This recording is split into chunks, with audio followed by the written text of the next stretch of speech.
যখন কোনো বান্দা সূরা ফাতিহার একটা করে আয়াত বলে আলহামদুলিল্লাহি রাব্বিল আলামিন, সঙ্গে সঙ্গে আল্লাহ জবাব দিয়ে বলেন হামিদানি আবদি, বান্দা তুই আমার প্রশংসা করলি। আর রহমানির রহিম যখন বলে আল্লাহ বলেন আসনা আলাইয়া আবদি। মালিক ইয়াউমিদ্দিন যখন বলে আল্লাহ বলেন মাজ্জাদানি আবদি। এরপরে যখন বলে ইয়াকা না'বুদু ওয়া ইয়াকা নাস্তাঈন পর্যন্ত যখন বলে আল্লাহ বলেন বান্দারে তুই আমার কাছে কি চাস, প্রাণ খুলে চা রে বান্দা।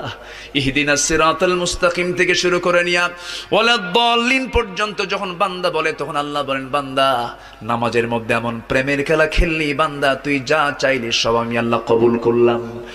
ওই বান্দা যখন রুকুতে যায় আল্লাহ তখন অস্থির হন।